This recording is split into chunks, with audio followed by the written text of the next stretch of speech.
होस्। आजको दिन फेरि पनि हामी यसरी प्रभुको उपस्थितिमा यो आउने मौका प्रभुले हामीलाई दिनुभएको छ र यो समय हामी प्रभुको वचनबाट सुन्न जानेछौँ र तपाईहरु सबैजनालाई म आजको वचनको सेवाकाईमा म स्वागत गर्दछु। र हामीले यी दिनहरूमा थुप्रै प्रकारको परमेश्वरको वचनहरू हामीले सुनिराखेका छौँ, अध्ययन गरिराखेका छौँ। विभिन्न प्रभुको वचनहरूबाट हामीहरू आशिषित बनिराखेका छौँ।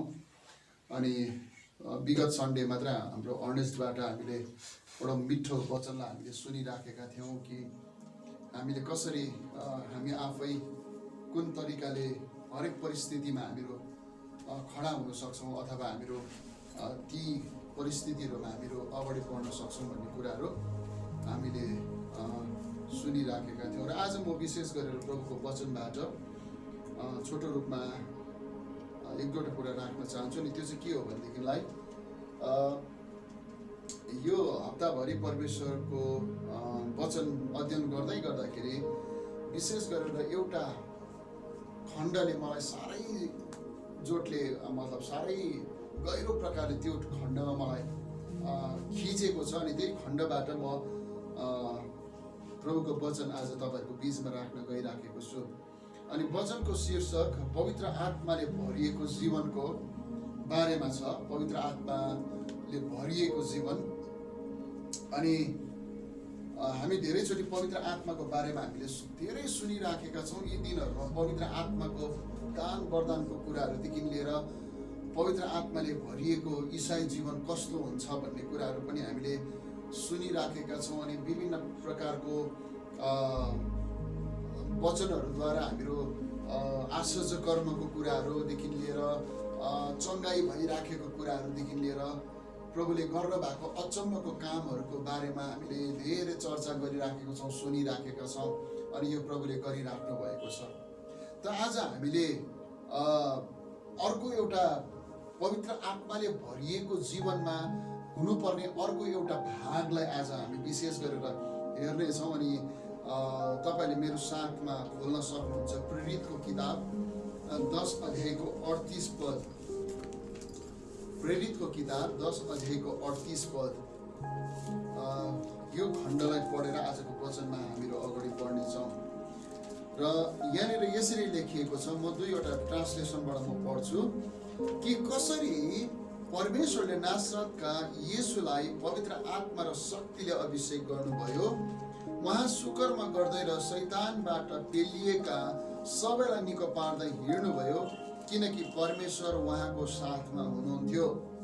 अनि अर्को ट्रान्सलेसनमा पनि एउटा कुरा एउटै हो, तर अलिकति भनाइको यो शब्दको कुराहरू अलिकति उयो छ। अर्थात् नासरतका येशूलाई परमेश्वरले पवित्र आत्मा र शक्तिले अभिषेक गर्नुभयो। उहाँ भलाइ गर्दै र शैतानद्वारा सताएका सबैलाई निको पार्दै चारैतिर घुम्नुभयो किनकि परमेश्वर उहाँसँग हुनुहुन्थ्यो। आमेन। यहाँनिर हामीहरू एउटा यस्तो खालको एउटा कुरालाई हामी पाउँछौँ। येशू ख्रिस्ट जो चाहिँ परमेश्वरको पुत्र हुनुहुन्छ, उहाँ संसारमा हामी मानव जाति, सारा संसारको मानव जातिलाई उद्धार र मुक्ति गर्नका लागि एउटा बलिदानको एउटा थुमा बनिकन उहाँ संसारमा आउनुभयो। अनि उहाँले आफ्नो प्राण क्रुसमा त्याग्नुभयो। अनि क्रुसमा त्यागिसकेपछि उहाँ गाडिनु भयो, तेस्रो दिनमा बौरी उठ्नुभयो। अनि 40 दिन आफ्ना चेलाहरूसँग रहनुभयो। अनि धेरैसँग रहेर उहाँ 40 दिन बादमा उहाँ स्वर्गारोहण हुनुभयो। हामीलाई एउटा प्रतिज्ञा गरिकन, जुन प्रतिज्ञा चाहिँ हामीलाई फेरि पनि लिन आउँछु भनिकन उहाँ जानुभयो। अनि आज हामी उहाँको आगमनको प्रतीक्षा गरिकन हामी सङ्गति गर्दै प्रभुमा अगाडि बढ्दै हामी हरेक समय किन यो सबै कुरा गर्दैछौँ भनेदेखिलाई हामीलाई प्रभुले प्रतिज्ञा गर्नुभएको छ, हाम्रो येशू हामीलाई एक दिन लिनको लागि आउनुहुन्छ। त आजको यो खण्डमा हामीले हेर्दै गर्दाखेरि यो एउटा भाग हामी त्यो आशामा जिराखेका छौँ। तर यीशु ख्रिस्ट संसारमा हुँदै गर्दाखेरि यीशु संसारमा आफ्नो सेवाकाई यीशुले सबैभन्दा छोटो सेवाकाई गरे। अनि छोटो सेवाकाईको अवधिमा उहाँले धेरै काम गर्नुभयो, धेरै ठुलो ठुलो कुराहरू गर्नुभयो। अनि त्यो कुराहरूको बारेमा हामी सबैजनालाई थाहा छ, हामी सबैजनाले यीशुले गर्नुभएको कुराहरूको बारेमा थाहा छ। तर यहाँनिर एउटा बडो मजाको पत्रुसले उसले त्यहाँनिर उपदेश दिँदै गर्दाखेरि, पत्रुसले कर्नेलियसको घरमा वचन प्रचार गर्दै गर्दाखेरि, अनि यहाँनिर अलिकति पत्रुस यहुदी जातिदेखि निक्लेर अन्य जातितिर लागेको मतलब त्यो समयमा प्रचार गर्दै गर्दाखेरि उसले यहाँनिर एउटा यस्तो खालको एउटा साक्षी दिन्छ, जुन साक्षी चाहिँ मेरो लागि साँच्चै नै एउटा चुनौतीको कुरा भएको छ। अनि यो कुरा नै आज म यहाँ हामी जो जति पनि छौँ हामी म तपाईँहरूको अगाडि यो कुरालाई राखिराखेको छु कि यहाँनिर प्रभु यीशु ख्रीष्ट परमेश्वरको पुत्र हुँदा हुँदै पनि उहाँलाई पवित्र आत्माको जरुरत परेको छ। धेरैचोटि हामी के देख्छौँ भनेदेखिलाई चाहिँ पवित्र आत्मा चाहिँ यस्तो कतिले भन्छ कि पवित्र आत्मा ठिकै छ, भए पनि भयो नभए पनि भयो। कतिले भन्छ पवित्र आत्मा यति साह्रो आवश्यक छ। विभिन्न प्रकारका आफ्ना आफ्नै शिक्षाहरू छ। तर आजको समयमा म के भन्न गइराखेको छु भनेदेखिलाई यो खण्डलाई हेर्दै गर्दाखेरि येशू ख्रीष्ट आफैमाथि पनि पवित्र आत्मा आउनुभयो, पवित्र आत्माले अभिषेक हुनुभयो, पवित्र आत्माको शक्तिमा उहाँ भरिनु भयो। यहाँनिर बडो मजाको कुरा के लेखेको छ भनेदेखिलाई नासरतका येशूलाई परमेश्वरको पवित्र आत्मा, परमेश्वरले पवित्र आत्मा लिएर शक्तिले अभिषेक गर्नुभयो।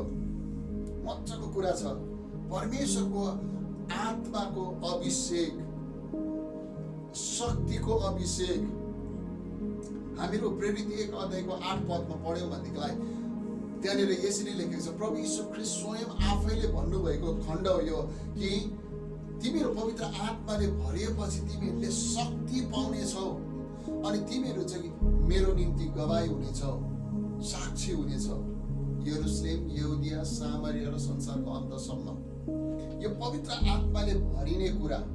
अनि हामीहरू यूहन्नाको किताबमा हामीले हेर्यौँ भनेदेखि प्रभु यीशु ख्रीष्टले भन्नुभयो पवित्र आत्मा चाहिँ तिमीहरूसँग सधैँभरि रहनुहुन्छ।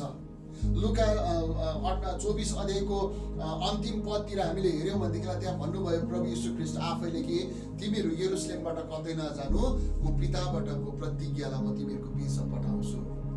पवित्र आत्मा आउनुभयो।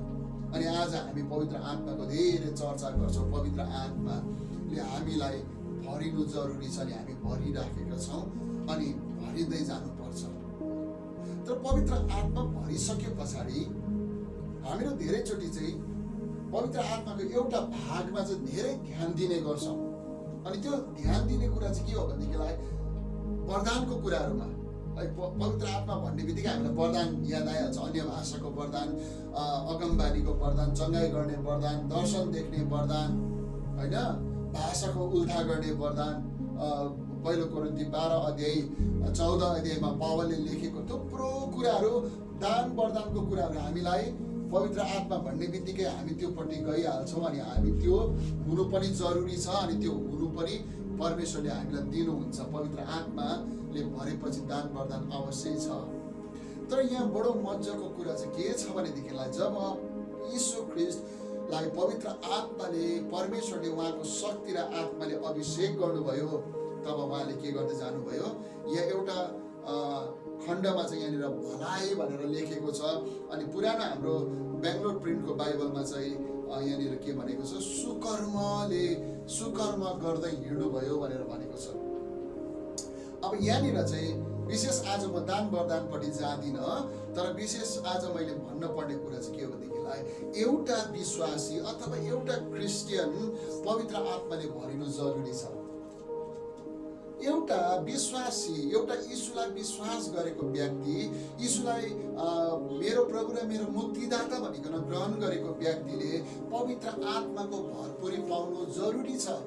पवित्र आत्माको भरपुरी बिना हामी केही गर्न सक्दैनौँ। अनि आजको समयलाई हामीले हेर्यौँ भनेदेखिलाई नि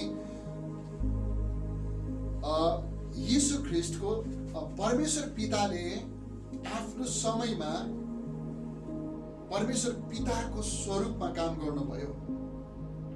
अनि परमेश्वरले उद्धारको योजनालाई बनाउनु भयो अनि पुत्र यीशु ख्रीष्टलाई पृथ्वीमा पठाउनु भयो अनि पृथ्वीमा यीशु ख्रीष्टले आफ्नो कार्यकालमा पुत्रको स्वरूपमा उहाँले काम गर्नुभयो। अनि पुत्रले आफ्नो काम सिध्याइसके पछाडि उहाँ स्वर्गारोहण हुनुभयो अनि उहाँले प्रतिज्ञा गरे अनुसार उहाँले पवित्र आत्मा पठाउनु भयो, जो चाहिँ आजसम्म पनि मण्डलीसँग पवित्र आत्मा सँगसँगै हिँडिरहनु भएको छ। यस कारणले गर्दाखेरि हरेक विश्वासी पवित्र आत्माको निर्देशन, पवित्र आत्माको भरपुरी, पवित्र आत्माको शक्तिमा अगाडि बढ्नु जरुरी छ। अनि पवित्र आत्माको शक्ति सँगसँगै दान वरदान एकापट्टि छन् भनेदेखिलाई अर्कोपट्टि चाहिँ के रहेछ भन्दाखेरि सुकर्म गर्नु अथवा भलाइ गर्नु। यहाँनिर हामीले प्रभु यीशु ख्रीष्टको जीवनीलाई, प्रभु यीशु ख्रीष्ट कस्तो हुनुहुन्थ्यो भन्ने कुरा पत्रुसले साक्षी दिँदै गर्दाखेरि यसरी भन्नुहुन्छ, तिमीहरूले भनेको अथवा तिमीहरूले देखेको नासरतको यीशुलाई परमेश्वरले पवित्र आत्मा र शक्तिले के गर्नुभयो? अभिषेक गर्नुभयो। अनि अभिषेक गरिसक्यो पछाडि चाहिँ यीशु ख्रीष्टले चाहिँ के गर्नुभयो? अरूलाई भलाइको काम गर्नुभयो, अरूलाई सुकर्म गर्नुभयो। अनि त्यो सुकर्म र भलाइ चाहिँ गर्दै जानुभयो भनिकन उहाँले यहाँनिर लेखिएको छ। उहाँले सुकर्म गर्दै अथवा भलाइ गर्दै शैतानद्वारा सताएकाहरूलाई निको पार्दै, शैतानद्वारा, दियाबलसद्वारा हैन, दुष्ट आत्माद्वारा सताइएकाहरूलाई निको पार्दै उहाँ चारैतिर घुम्नुभयो। उहाँले आफ्नो सेवाकाई गर्नुभयो। अब यो सुकर्म भनेको के हो त? सुकर्म जसलाई राम्रो काम हैन, गुड वर्क अथवा यहाँनिर हामीहरू के भन्न सक्छौँ भनेदेखिलाई गुण योग्य काम, प्रशंसा योग्य काम गर्नुभयो। परमेश्वरले यो काम गर्नुभयो, यीशु ख्रीष्टले यो काम गर्नुभयो। अब यो कुराहरू प्रभु यीशु ख्रीष्टले गर्दै गर्दाखेरि मलाई प्रभु यीशु ख्रीष्ट आफैले भन्नुभएको कुरा यहाँनिर आउँछ। अनि त्यो चाहिँ के भनेदेखि लुका 4 अध्यायको 18 अनि 19 पद, 18 अनि 19 पदमा यसरी लेखिएको छ। लुकाको किताब 4 अध्यायको हामीले पढिराखेको पद नै हो, 18 अनि 19 पद। 17 देखि नै पढाउन अलिकति पुरा स्पष्ट हुन्छ। 16 देखि पढ्छु ल म। अनि उहाँ नासरतमा आउनुभयो, जहाँ उहाँ हुर्कनु भएको थियो। अनि विश्राम दिनमा उहाँ आफ्नो रीति अनुसार सभाघरभित्र पस्नुभयो र पढ्नलाई उभिनुभयो। अनि उहाँलाई यशाया अगम भविष्यवक्ताको पुस्तक दियो। अनि जब उहाँले त्यो पुस्तक खोल्नुभयो तब उहाँले त्यो ठाउँ निकाल्नुभयो जहाँ यस्तो लेखिएको थियो, प्रभुको आत्मा ममाथि हुनुहुन्छ, किनकि गरिबहरूलाई सुसमाचार सुनाउनका निम्ति उहाँले मलाई अभिषेक गर्नुभएको छ।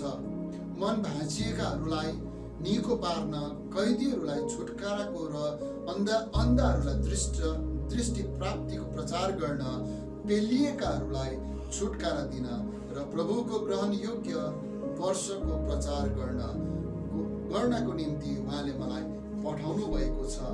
यो चाहिँ यशाया 61 को 1 अनि 2 पदबाट प्रभु यीशु ख्रीष्टले त्यति बेला चाहिँ नयाँ करारको पुस्तक थिएन, मत्तीदेखि प्रकाशसम्मको पुस्तक लेखिएको थिएन र त्यति बेला यीशु ख्रीष्टले चाहिँ व्यवस्था, अगमवक्ताको पुस्तक र भजनको पुस्तक पढ्नुहुन्थ्यो। त्यति बेला चाहिँ कम्प्लिट बाइबल थिएन, त त्यति बेला चाहिँ भजनको पुस्तक भने त अब भजन सङ्ग्रह भनिकन हामी भन्छौँ, हितोपदेश, उपदेशकको एउटा खण्ड थियो भनेदेखिलाई अर्को खण्ड चाहिँ व्यवस्थाको खण्ड थियो भने अर्को चाहिँ भविष्यवक्ताहरूको किताबको एउटा खण्ड थियो। ती खण्डहरूबाट पढ्दै गर्दाखेरि यीशु ख्रीष्टले यसरी पढ्नुभयो कि परमप्रभुको आत्मा ममाथि छ, परमप्रभुको आत्मा ममाथि छ, किनभने गरिबहरूलाई सुसमाचार सुनाउनका लागि, गरिबहरूलाई सुसमाचार सुनाउनका लागि अनि के भनेको छ, अनि उहाँले मलाई अभिषेक गर्नुभएको छ। गरिबहरूलाई सुसमाचार सुनाउनका लागि उहाँले मलाई अभिषेक गर्नुभएको छ। मन भाँचिएकाहरूलाई निको पार्न, कैदीहरूलाई छुटकाराको र अन्धाहरूलाई दृष्टि प्राप्तको प्रचार गर्न र पेलिएकाहरूलाई, अघि हामीले पढ्यौँ नि होइन, शैतानबाट पेलिएकाहरूमाथि उहाँले निको पार्दै हिँड्नुभयो। अब यहाँनिर गरिबहरू भनेर भनिएको छ। अब गरिब चाहिँ कसलाई भनिन्छ त? अनि यो खण्डलाई चाहिँ यो लुका 4:18 अनि 19 पदलाई चाहिँ हाम्रो यसलाई चाहिँ के भन्छ भनेदेखिलाई चाहिँ नि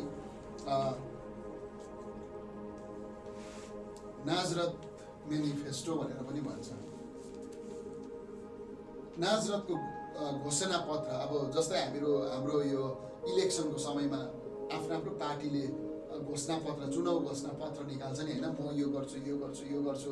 पार्टीको त्यो चाहिँ के हो, चुनावमा गरिएको त्यो मतलब म गर्छु, हाम्रो पार्टीले यो काम गर्छ, हाम्रो पार्टीले यो काम गर्छ, हाम्रो पार्टीले यो काम गर्छ, हाम्रो सरकार आयो भनेदेखिलाई चाहिँ यो यो यो यो काम हुन्छ भनेर हामीलाई भोट माग्छ नि। अनि हाम्रो यो दार्जिलिङको हाम्रो भोटमा पनि थुप्रो प्रकारको कुराहरू हामीलाई भनेर हाम्रो धेरैवटा भोट लगिसकेको छ, तर अहिलेसम्म छैन।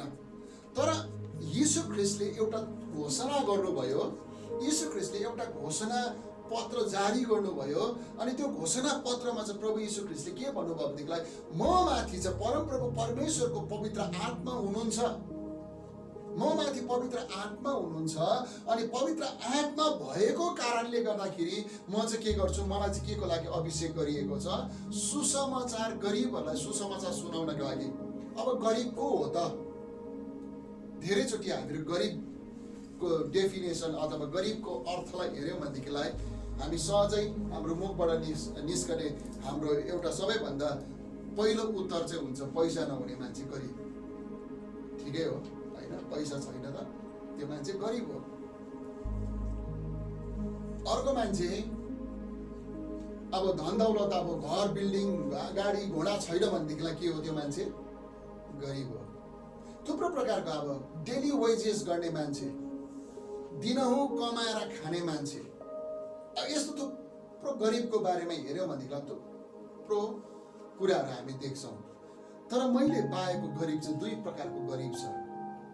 एउटा चाहिँ शारीरिक गरिब अनि अर्को चाहिँ आत्मिक गरिब। अनि यो दुवैवटा गरिबलाई प्रभु यीशु ख्रिस्टले के गर्न खोज्दै हुनुहुन्छ, सुसमाचार, शुभ खबर, यीशु ख्रिस्टले राम्रो सन्देश ल्याउँदै हुनुहुन्छ। अनि त्यो सुकर्म चाहिँ पवित्र आत्माले भरिएको व्यक्तिबाट पनि, एउटा विश्वासीबाट पनि निस्किनु जरुरी छ भन्ने कुरा हामी बाइबलद्वारा पाउँदछौँ। अब यहाँनिर हामीले हेऱ्यौँ भनेदेखिलाई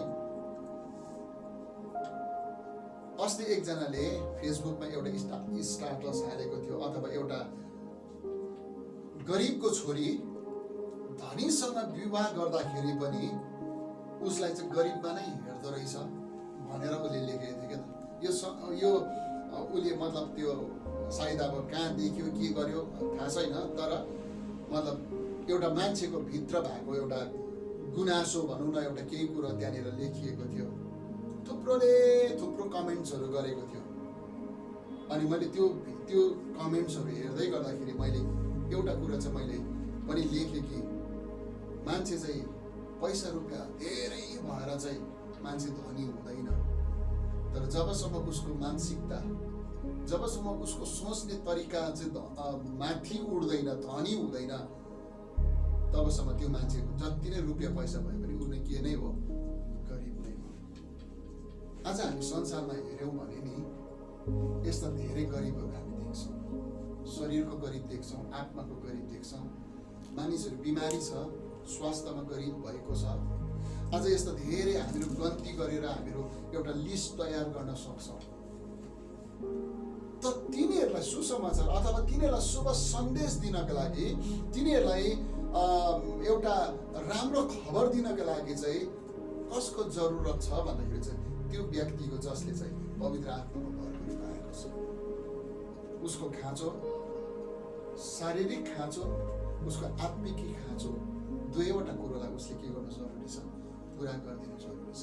अनि हामी जो यहाँनिर छौँ, हामी मण्डलीले चाहिँ यो कुरालाई के गरिरहेका छौँ, यी दिनहरूमा कोसिस गरिराखेका छौँ। हामी कहीँ न कहीँ गरिब भएको जग्गामा, शारीरिक गरिब सँगसँगै आत्मिक गरिब, कसैकोमा पैसा प्रशस्त छ तर स्वास्थ्य के भइराखेको छ, यति साह्रो गरिबी अवस्थामा पुगेको छ अथवा बिमारी छ। अनि ती व्यक्तिहरू कहाँ हामीहरू के गर्न कोसिस गरिरहेका छौँ, पुग्ने कोसिस गरिरहेका छौँ। किनभनेदेखिलाई हामी के भन्छौँ देखिलाई, परमेश्वरको आत्मा चाहिँ को माथि छ, म माथि छ, परमेश्वरका आत्माले मलाई अभिषेक गर्नुभएको छ। यस कारणले गर्दाखेरि हाम्रो काम चाहिँ हो दान वरदान एकपट्टि छ। यहाँनिर आजको भेटी छ नि होइन, यो पैसा छ, पैसा चाहिँ अब यो 50 रुपियाँ लेखिएको हाम्रो राष्ट्रिय पिता गान्धीजीको टाउको नक्सा भएको यहाँ भारतको यो जुन छाप छ यो लगाएको एकापट्टिको मात्रै पैसा चाहिँ बाटोमा यसरी भेट्यो भनेदेखिलाई हामी पल्टाएर अर्कोपट्टि हेर्छौँ, अर्कोपट्टि चाहिँ सादा छ भनेदेखिलाई त्यो पैसा के हुँदैन, चल्दैन नि होइन र, पैसा चल्छ र, त्यो पैसा चल्दैन। र यो रुपियाँ चल्नु हो भनेदेखिलाई यो दुवैवटा पाटा चाहिँ के हुनुपर्छ, कम्प्लिट हुनुपर्छ। सरकारले यो भारतीय रिजर्भ ब्याङ्कले जुन प्रकारको नोट छापेर निकाल्छ त्यो जति पनि यसमा राखिएका कुराहरू चाहिँ के हुनु पर्यो, पैसामा हुनु पर्यो। अनि यो पैसा चाहिँ के हुन्छ, चल्छ, भ्यालिड हुन्छ।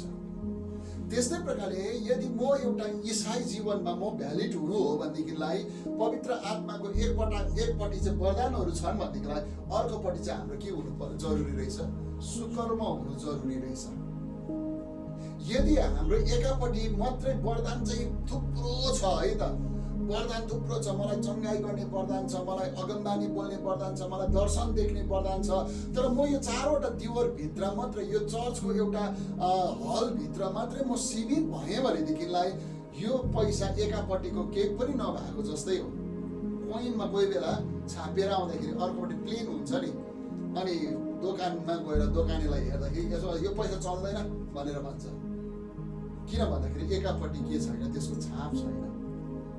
भ्यालिड हुनु हो भनेदेखिलाई यो पैसा दुवैपट्टि जतिवटा पैसामा हुनुपर्ने कुराहरू छ त्यो लेखिएको अथवा छाप लागेको हुनु पर्यो।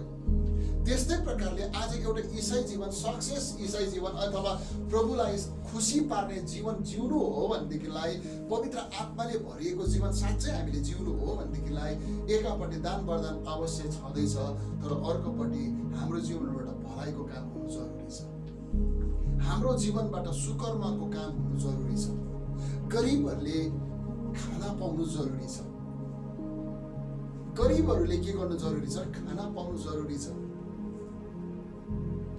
एक दिन एउटा यस्तो खालको घटना घट्छ, यीशु ख्रीष्ट अनि आफ्ना 12 जना चेलाहरू बडो आनन्दको साथमा के गरिराखेको छ, प्रचार गरिराखेको छ, हिँडिराखेको छ, अगाडि बढिराखेको छ। अनि बढ्दै जाँदाखेरि यीशु भन्दा 6 महिना अगाडि मिनिस्ट्रीमा निक्लेको एउटा व्यक्ति छ, बप्तिस्म दिने यूहन्ना। अनि बप्तिस्म दिने यूहन्नाले सेवाकाई गरेर यीशु ख्रीष्ट स्वयंलाई पनि के गर्नुभयो, बप्तिस्म दिनुभयो। अनि यूहन्नाको पनि के भइरहेछ, बप्तिस्म दिने काम भइराखेको छ है त, बप्तिस्म दिने काम यूहन्नाले पनि गरिरहेछ, तर यीशुले पनि आफ्नो काम गरिराखेको छ।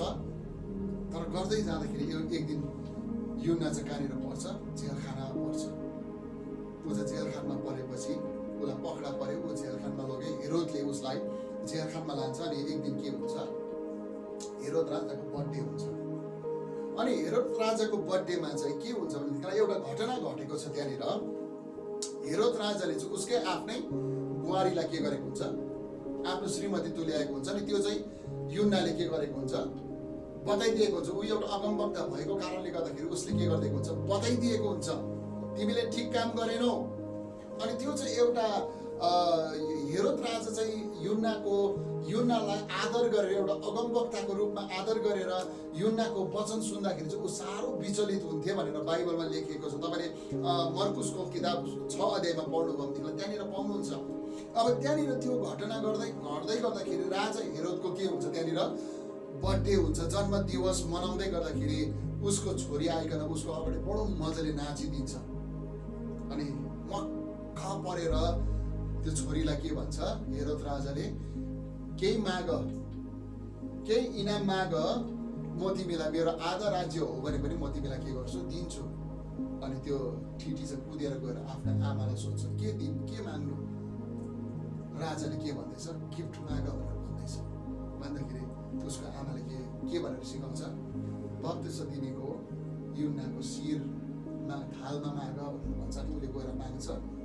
अनि नचाहँदै पनि हेरोद राजाले त्यो काम गर्नु बाध्य बन्छ। किनभनेदेखिलाई हेरोद राजाले के गरेको छ, त्यहाँनिर थुप्रो भारदारहरूको अगाडि, उसको मन्त्रीहरूको अगाडि उसले त्यहाँनिर प्रमिस गरेको छ। अनि त्यस पछाडि के हुन्छ भनेदेखिलाई साँच्चै नै त्यो यो बत्तिस दिनेको युहन्नाको टाउको काटेपछि ऊ त्यहाँनिर ल्याउँछ। अनि त्यो घटना सुनेपछि नि यीशु ख्रिस्टले त्यो घटना सुन्छ, यीशुको चेलाहरूले पनि त्यो घटना सुन्छ। अनि यीशुले चाहिँ सुलुक्कै आफ्नो चेलाहरूलाई सुटक्कै तिमीहरू चाहिँ एकान्त ठाउँमा गएर बस, म पनि त्यहाँनिर आउँछु। एकान्त ठाउँमा तिमीहरू थकाइ मार, चुपचाप बस। स्थिति के छ, एकदमै डरलाग्दो छ। यीशु आफैले पनि सेवाकाई गरिराखेको समयमा अचानक त्यहाँनिर एउटा अगमवक्ताको शिर काटिएको छ। अनि यीशु ख्रिस्टले चेलाहरूलाई भन्छ सुटुक्क एउटा ठाउँमा जाऊ। तपाईँले पढ्नुभयो भनेदेखिलाई 31 पदमा 6को मर्कुस 6को 31 पदमा तपाईँले यहाँनिर देख्नुहुन्छ कि यसरी भन्छ, उहाँले तिनीहरूलाई भन्नुभयो तिमीहरू आफै पनि सुटुक्क एकान्त ठाउँमा जाऊ र केही बेर थकाइ मार, किनकि त्यहाँ आउने जानेहरू धेरै भएका थिए र उनीहरूलाई खाना समेत पनि फुर्सद थिएन। यति साह्रो त्यहाँ आउने जाने मानिसहरू थिए यीशुको वचन सुन्नका लागि, त्यहाँनिर यीशुको कुराहरू देख्न हेर्नका लागि ती धेरै मानिसहरू थिए। अनि प्रभुले चेलाहरूलाई सुटुक्क गएर बस, थकाइ मार। अनि उनीहरू पनि जाँदै थकाइ मार्न पाउँदैन। त्यो भिडले चाल पाइहाल्छ। भिडले चाल पाएर यीशुलाई पछ्याएर यीशुभन्दा पनि अगाडि त्यो भिड त्यो जग्गामा जहाँनिर उनीहरू जानु पर्थ्यो त्यो जग्गामा उनीहरू पुग्छ। अनि पुगेपछि त्यो भिडलाई देखेर यीशुले आफ्नो हृदय के गर्छ, दयाले भरियो भनेर भनेको छ। उहाँले टिठाउनु भयो भनेर भनेको छ। एकापट्टि के छ, एकापट्टि समस्या छ, एकापट्टि राजाले के गरेको छ, त्यहाँनिर एउटा अगमवक्ताको शिर काटेको छ, टाउको काटेको छ। तर अर्कोपट्टि हेर्दै गर्दाखेरि यीशुको पछाडि धेरै भिडहरू लागेको छ। अनि त्यो भिडहरूलाई देखेर यीशुले आफ्नो हृदय दयाले भरियो, उहाँले टिठाउनु भयो भनेर बाइबलमा लेखिएको छ। त्यो भिडमा अनेकौं मानिसहरू थिए। त्यो भिडमा आजको भिड जस्तै त्यहाँनिर मत्थु पनि थिए, त्यहाँनिर विभिन्न प्रकारको पाप गर्ने मानिसहरू पनि थिए। त्यो भिडमा कोही पनि प्रभुको वचन सुन्नका लागि धर्मी मान्छेहरू मात्रै थिएन। त्यो भिडमा यति धेरै मानिसहरू थियो। त्यहाँनिर गन्दै गर्दाखेरि पुरुषहरू मात्रै 5000 भनेर भनेको छ। तर प्रभुले के गर्नुभयो, त्यो भिडलाई देखेर टिठाउनु भयो। र आज प्रभुले परमेश्वरको आत्मा माथि छ र गरिबहरूलाई सुसमाचार सुनाउन मलाई अभिषेक गर्नुभएको छ। त्यो समयमा सुसमाचार सँगसँगै, त्यो समयमा यीशुको सन्देश सँगसँगै, रोगी बिमारी निको गर्नको सँगसँगै त्यो समयमा त्यो भिडको निम्ति के को जरुरत थियो, खानेकुराको जरुरत थियो। अनि यीशुले 5000 जनालाई त्यहाँ 5वटा रोटी र 2वटा माछाले पर्याप्त रूपमा खुवाउनु भएको कुरा घटना हामीहरू मर्कुस 6 अध्यायको 35 देखि पढ्यौँ भनेदेखिलाई, मत्ती 14 अध्यायको 13 देखि पढ्यौँ, लुका 9 को 10 देखि 17 पढ्यौँ भनेदेखिलाई यो घटना हामी यहाँनिर पाउँदछौँ। मैले भन्न खोज्दै गरेको के हो, यीशु जहाँ पनि जानुहुन्थ्यो उहाँले टिठाउनु, यीशु जहाँ पनि जानुहुन्थ्यो उहाँको हृदय दयाले भरिन्थ्यो। एउटा घटना घटेको छ यहाँनिर बाइबलमा हामी पढ्दै जाँदाखेरि, बेविचारमा पक्रा परेको एउटा स्त्रीलाई पक्रेर ल्याउँछ। अनि भन्छ, गुरु हेर्नुहोस्, यसलाई त हामीले केमा पक्रा पार्यौँ? व्यभिचार गर्दै गर्दाखेरि। अनि व्यवस्थाले भनेको छ यस्तालाई चाहिँ के गर्नु? ढुङ्गाले हान्नु, मार्नु पर्छ भनेको छ व्यवस्थाले। तपाईँ के भन्नुहुन्छ? गुरु, तपाईँको अन्तिम निर्णय हामी पर्खिराखेका छौँ। सबैको हातमा के छ? सानादेखि ठुलासम्मको हातमा ढुङ्गा बोकेको छ।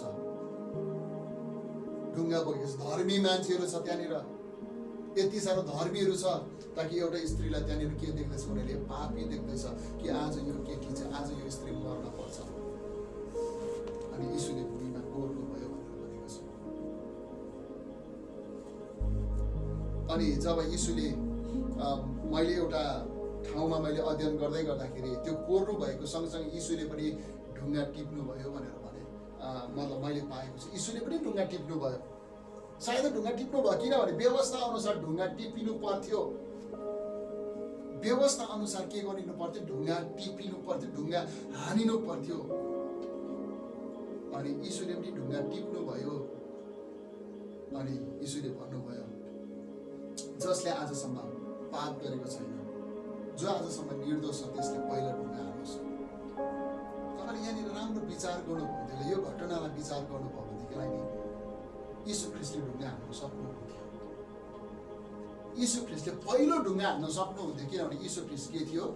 पाप रहित हुनुहुन्थ्यो। यीशु ख्रिस्ट पाप रहित हुनुहुन्थ्यो। अनि यीशुले ढुङ्गा हान्न सक्नुहुन्थ्यो, तर यीशुले ढुङ्गा हान्नु भएन। अनि उहाँले भन्नुभयो, कसैले यदि तिमीहरू मध्ये कोही निर्दोष छौ भनेदेखिलाई, पाप रहित छौ भनेदेखिलाई तिमीहरू ढुङ्गा हान, म नहान भन्दिन। किनभने व्यवस्थाले के भनेको छ? ढुङ्गा हानेर मार्नु भनेको छ। तर त्यो मार्नुको लागि त्यहाँ एउटा के चाहिएको छ? शुद्ध मान्छे, एउटा निर्दोष मान्छे, एउटा पाप नगरेको मान्छे चाहिएको छ। अनि सबैजनाले ढुङ्गा फ्याँक्दै सानादेखि ठुलासम्म सबैजना गयो भनेको छ। अनि त्यो स्त्रीले यीशुको अनुहारमा हेर्छ। त्यो स्त्रीलाई यीशुले उठाउँछ नि, उनीहरूको आँखा जुझिन्छ।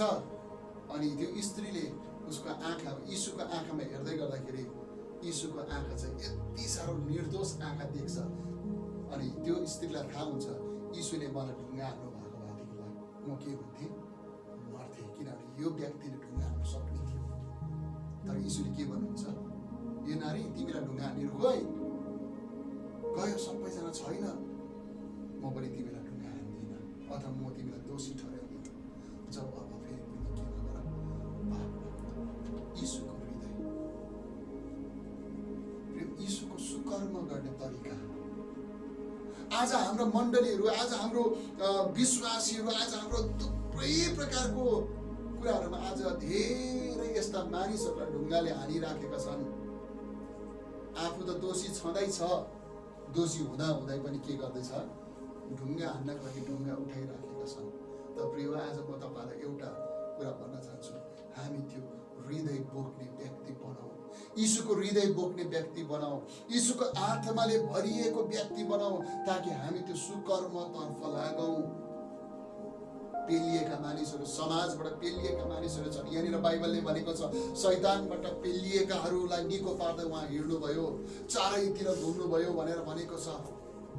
प्रिय, आज संसारमा मानिसहरू यति साह्रो बिमारले पेलिएको छ, समस्याले पेलिएको छ, छिछि दूरले पेलिएको छ, उचा र निचा कुराहरूले पेलिएको छ।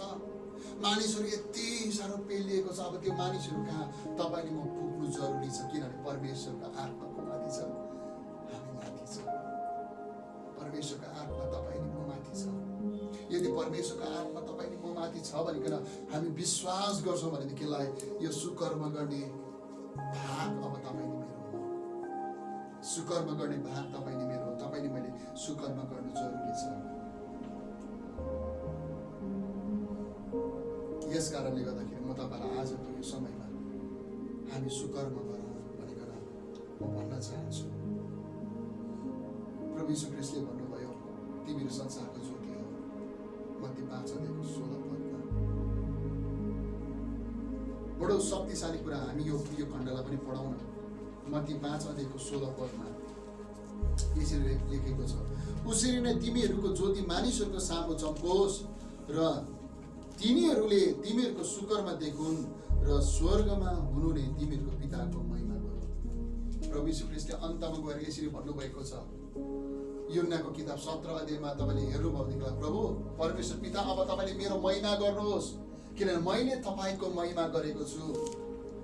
मैले तपाईँको महिमा गरेको छु, अब तपाईँले मेरो महिमा गर्नुहोस्। प्रिय, तपाईँ अनि मेरो जीवनमा पवित्र आत्माको भरपुरीले चाहिँ हाम्रो जीवनमा एउटा सुकर्मलाई देख्नको निम्ति हामीलाई अगाडि बढाउँदछ। सुकर्म देखिनु पर्दछ। अनि त्यो सुकर्म देख्दै गर्दा हाम्रो जीवनको सुकर्मलाई देख्दै गर्दाखेरि मानिसहरूले परमेश्वरको महिमालाई गर्नेछ। प्रिय, परमेश्वरको महिमालाई गर्नेछ। अनि जब परमेश्वरको महिमा हुँदै गर्छ नि, त्यतिबेला तपाईँ नि मेरो पनि महिमा हुन्छ। किनभने रोमीको किताबले यसरी भन्छ, यदि तिमीले ख्रीष्टसँग दुःख भोग्यौ भनेदेखिलाई तिमीहरू ख्रीष्टसँग नै तिमीहरू महिमित पनि हुनेछौ।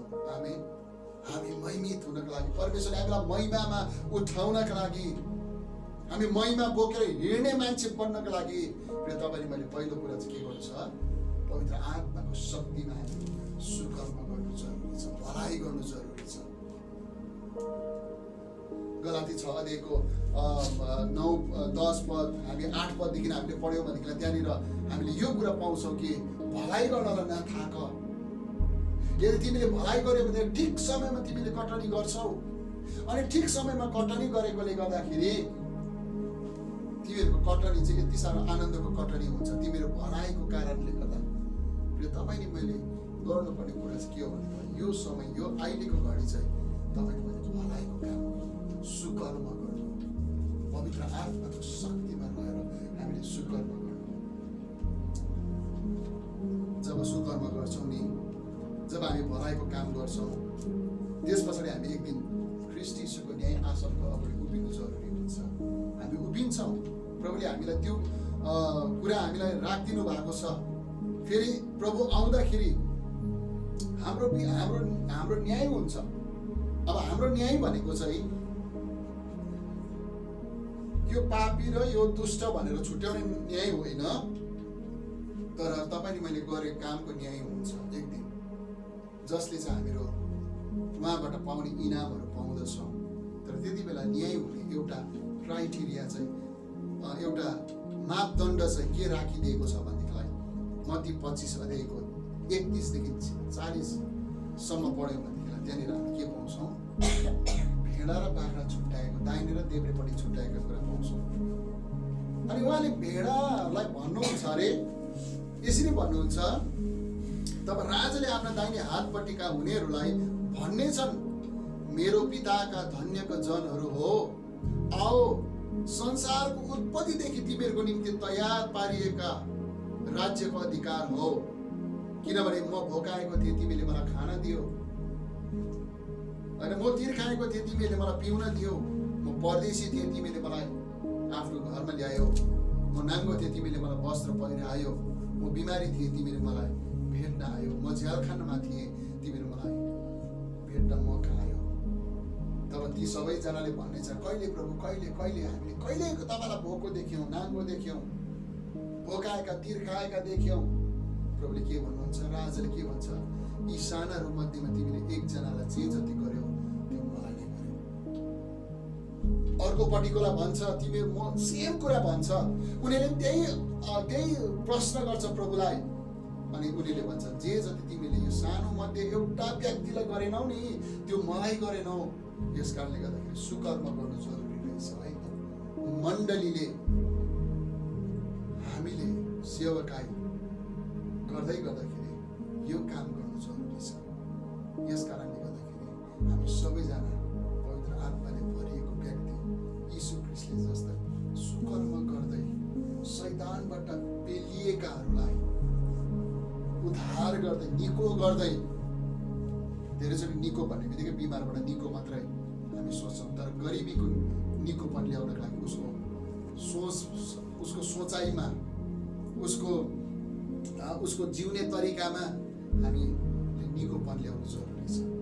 यस कारणले गर्दाखेरि बाइबलले भन्छ, तिमीहरूको सुकर्म देखेर मानिसहरूले परमेश्वरको महिमा गर्नु। र यस कारणले गर्दाखेरि आज म तपाईँलाई यो भन्न चाहन्छु, यदि हामी पवित्र आत्माले भरिएका व्यक्ति हौँ भनेदेखि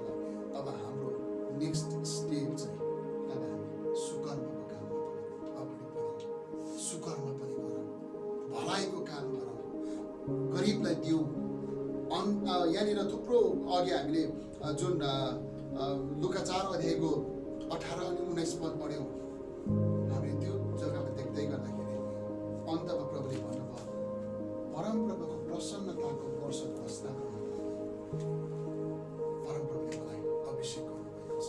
प्रिय तपाईले मलाई यीशु ख्रीष्टद्वारा परमेश्वर पवित्र आत्माले अभिषेक गर्नुभएको छ अनि अभिषेक गरिएको कारणले गर्दाखेरि अब परमेश्वरको प्रसन्नताको वर्ष घोषणा गर्नको लागि अथवा परमेश्वरको त्यो प्रसन्नताको वर्षभित्र मानिसहरूलाई लानको लागि तपाईले मलाई भलाइ र सुकर्मको काम गर्नु जरुरी छ। यस कारणले गर्दाखेरि हाम्रो दैनिक जीवनबाट, हाम्रो आउने दिनहरूबाट, हाम्रो मण्डलीबाट, हाम्रो व्यक्तिगत जीवनबाट हामी ती मानिसहरू कहाँ पुगौँ जुन मानिसहरू चाहिँ शैतान र यी कुराहरूबाट पिलिएका छन्, दुष्टको हातमा बेचिएका छन्, रोग र बिमारको कष्टदायी कुराहरूमा उनीहरू परेका छन्, ती मानिसहरू कहाँ पुगौँ। सङ्गतिविहीन भएका मानिसहरू छन्, हेलित भएका मानिसहरू छन्,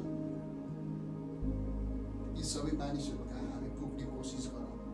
अनि हामी जब पुग्छौँ, परमप्रभु परमेश्वरले एक दिन भन्नुहुन्छ, स्याबास इमान्दारी लोक, इमान्दारी छोरा, त्यो सानो कुरामा के गरिस्, इमान्दारी देखाइस्, अब म तँलाई ठुलो कुरामा के गर्छु, नियुक्त गर्छु।